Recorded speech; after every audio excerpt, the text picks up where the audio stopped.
깨우치 않고 사랑은 성내지 아니하며 진리와 함께 기뻐하네.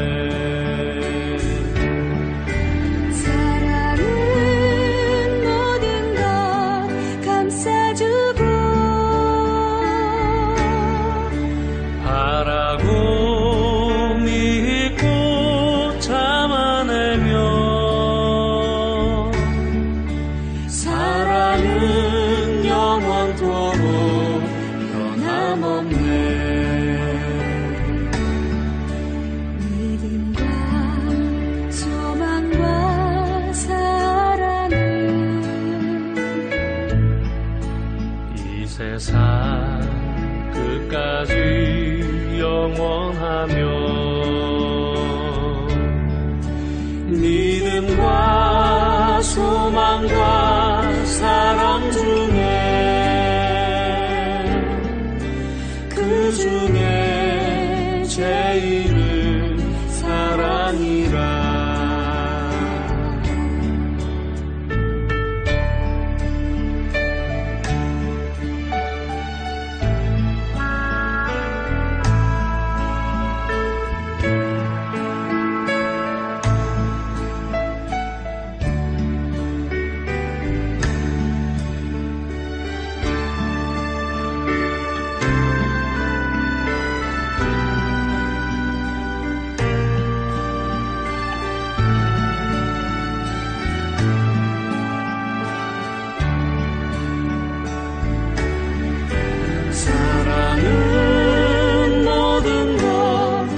감싸주고 바라고 믿고 참아내며 사랑은 영원토록 변함없네. 믿음과 소망과 사랑 세상 끝까지 영원하며 믿음과 소망과 사랑 중에 그 중에 제일은 사랑이라. 그 중에 제일은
고린도 교회는 다른 어떤 교회들보다 영적인 은사를 풍성하게 받은 교회입니다. 그런데 그들은 이런 귀한 은사들을 제대로 활용하지 못했습니다. 그랬던 원인 중에 가장 큰 것은 서로를 온전히 사랑하고 품어주지 못했기 때문입니다. 바울이 고린도전서를 시작하면서 제일 먼저 언급한 것이 고린도 교회의 갈등과 분열이라는 것을 생각해 보면 그 문제가 얼마나 심각했는지를 충분히 알 수가 있습니다. 바울은 자기 자신을 예로 들어서 사랑이 없이 은사를 활용하는 것이 얼마나 무익한지 고린도 교회 성도들에게 분명하게 말을 합니다.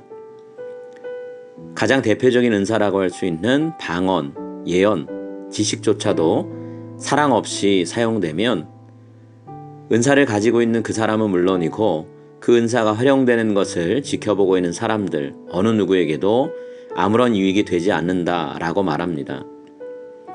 바울이 2절과 3절에서 두 번이나 이 사실을 반복해서 말하면서 강조하고 있죠. 사랑이 없으면 내가 아무것도 아니요 사랑이 없으면 내게 아무 유익도 없느니라. 사랑을 제외한 그 어떤 은사도 영원토록 활용되지 않습니다. 우리가 하나님 나라에 들어가면 그때는 은사가 필요 없게 됩니다.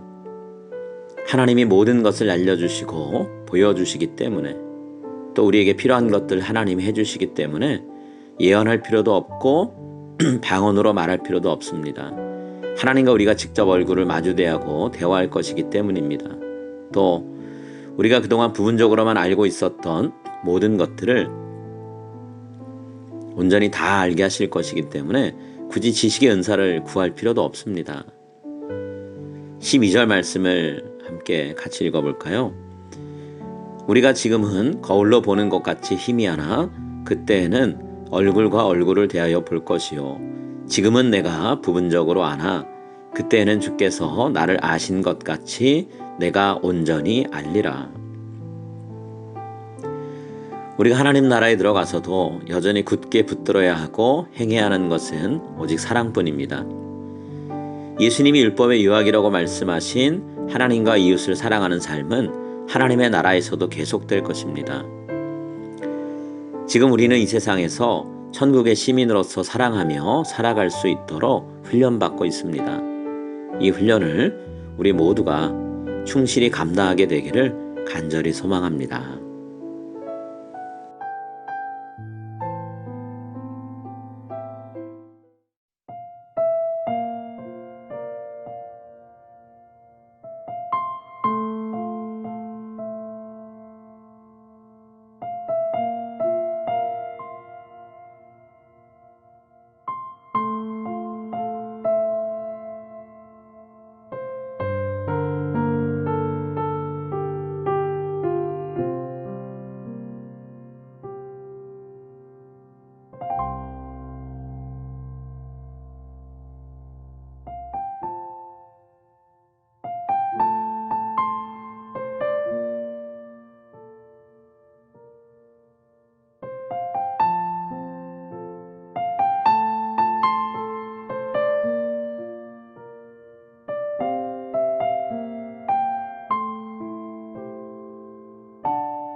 하늘에 계신 우리 아버지여, 이름이 거룩히 여김을 받으시오며 나라의 임하옵시며 뜻이 하늘에서 이룬 것 같이 땅에서도 이루어지이다.